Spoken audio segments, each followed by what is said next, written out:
In this video, I wanted to deal with some of the challenges that queer people may face in workplace and how you can kind of overcome some of those, or some tips around overcoming those.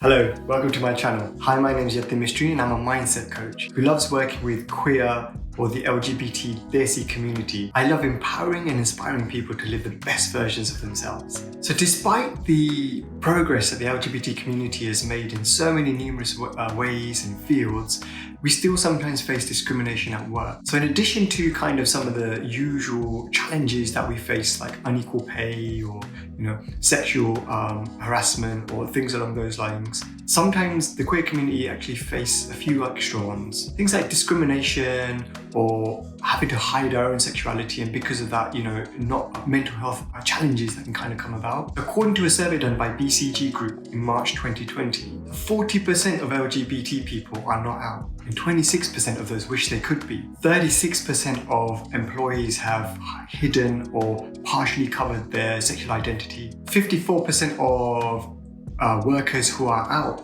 still don't disclose themselves to customers or to clients. 54% of employers who are out remain closeted when it comes to clients or to customers. But worst of all, 75% of all queer people in this survey have faced some sort of negative discrimination because of their queer identity, with 41% having more than 10 times. So the challenges faced by the LGBT community can be quite unique and difficult and can be quite anxiety-inducing at times. They can be overcome, and let's talk a little bit about that. So the difficulty faced by LGBT people in the workplace can be a little bit daunting and can be difficult to kind of navigate. But with some awareness and understanding, some of these problems can be overcome. So let's explore some.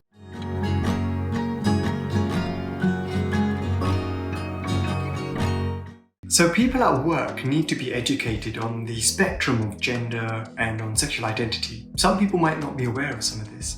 You could bring in resources to work or to help educate people. There might be videos out there, books out there, movies out there, websites out there that can help provide information on different topic areas. This could help educate some of your work colleagues about the spectrum of gender identity and sexual identity. You might want to consider holding an informal seminar or workshop on this subject area as well. So as society becomes more aware of gender identity and sexual identity, they need to change with the times. And therefore, bringing in educational materials or educating our colleagues is part of the process of kind of the change that we're all wanting. However, no matter how you choose to educate or kind of have those conversations, be professional and be respectful as well, because everyone has their views and their attitudes, etc.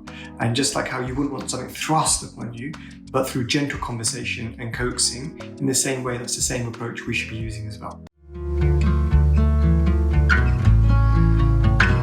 So we're all responsible for speaking up, and when someone's being bullied or being harassed, there's no harm in basically turning around and saying that's not correct or that's not right, especially when it's specific to transphobic or homophobic bullying, but any sort of bullying is not correct.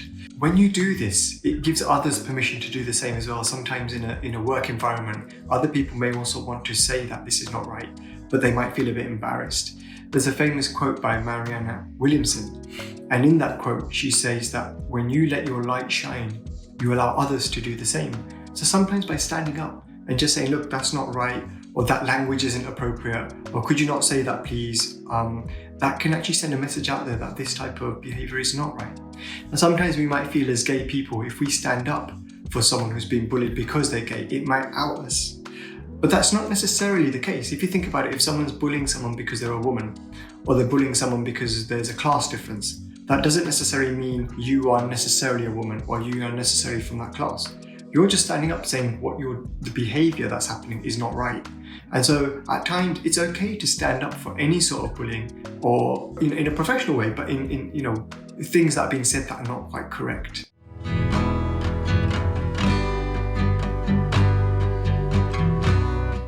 So equality in the workplace is a fundamental human right. Unfortunately, many LGBT people face discrimination and mistreatment at work. So that discrimination can take many forms, from being harassed or spoken to harshly, or being passed up for promotions, or pay rises, or even being given less favourable assignments. That's why standing up for LGBT rights at work is so important. Speak up against discrimination and promote unity and cohesiveness. You can maybe start or join some sort of group at work around promoting equality, and this isn't just necessarily LGBT equality, but equality in general. Maybe talking about the protected characteristics, whether it be sexual orientation, gender identity, whether it be race, religion, whether it be, whether you're pregnant or not, etc.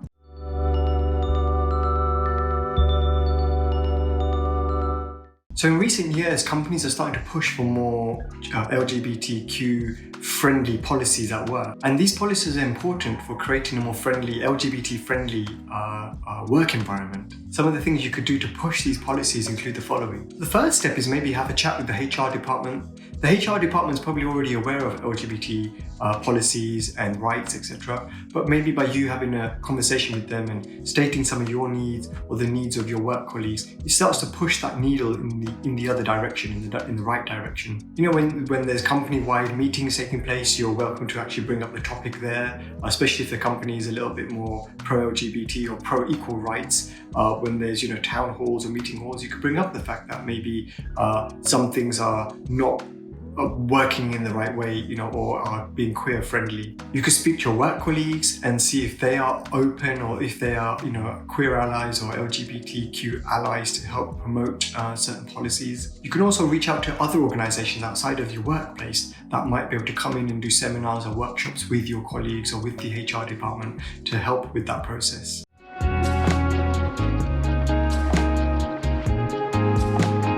So there's a variety of different resources available to LGBT people.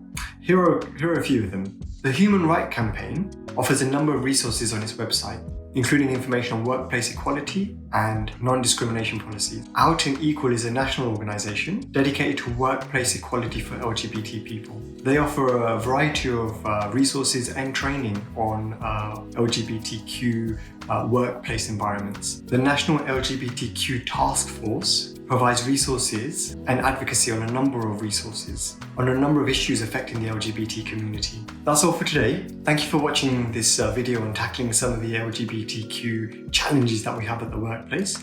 If you like this video, if you could subscribe to it, put a thumbs up and share it to whoever you feel would find it useful. I'd love to hear your thoughts in the comments below as well. I look forward to seeing you in the next video.